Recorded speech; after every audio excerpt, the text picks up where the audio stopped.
Hello and welcome back to Borg Tries to Fix It. So today we're going to put the wheels and tires on the Olds and get it lowered to the ground. They're not the actual tires that are going to go on it, and the wheels still need to be redone, but we want to get it down to, ride height, check the suspension, make sure everything works, and we're going to take it from there. So anyway, let's get started.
Okay, so I'm trying to fine-tune the ride height right now.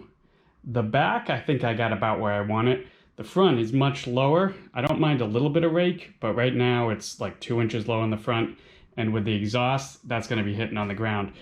So what I've been doing is adjusting the QA1 shocks here. There's a nut here that you move up. It's really hard to film, but anyway, I'm moving that up an inch on each side. So I got the suspension is hanging again, so I can adjust that. So I'm gonna give myself another inch higher on the front, and then we'll put it back down and see how it looks. Okay, we got it close to where we want it now. I guess you're wondering, why do I need to worry about the ride height and things now? It's because I'm about to go under there and measure for the drive shaft. And I need to at least be close so we get the right length for the drive shaft. Anyway, so, all I did was measured from the body to the floor and got it pretty close to even. Subtracted how high the blocks are just so we can see about how high it's going to be up off the ground.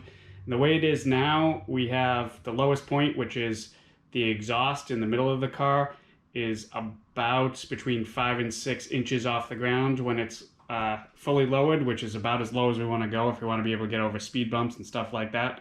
If it looks bad, we can always adjust it later, but now we can go under there and measure up for the drive shaft so we can order that and get another thing checked off the list. Okay, so how do you measure for the drive shaft? So pretty easy.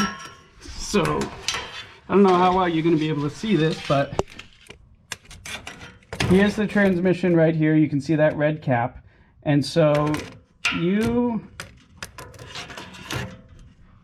want to measure from this face right here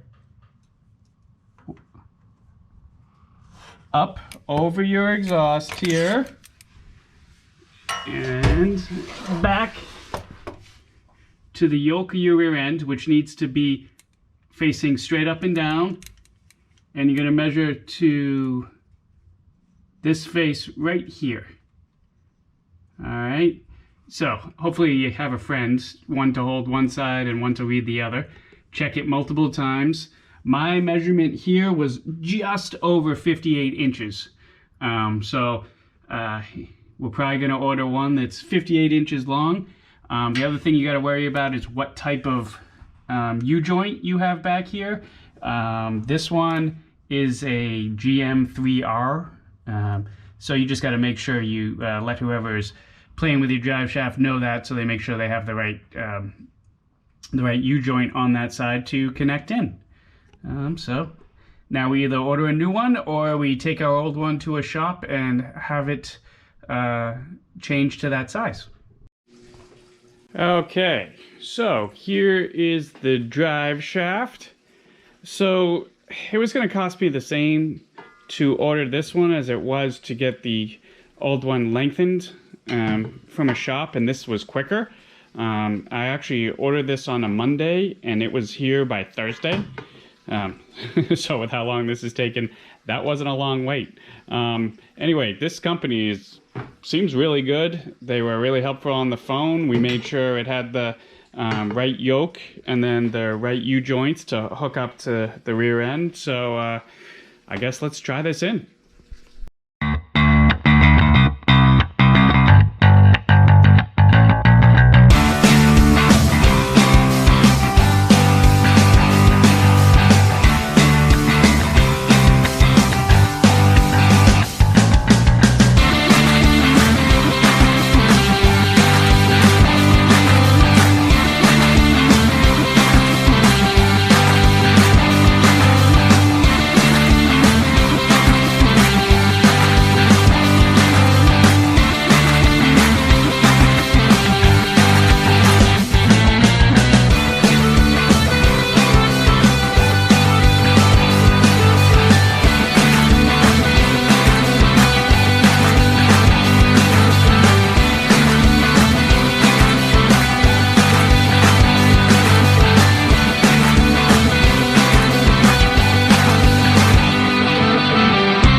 Okay, we are in.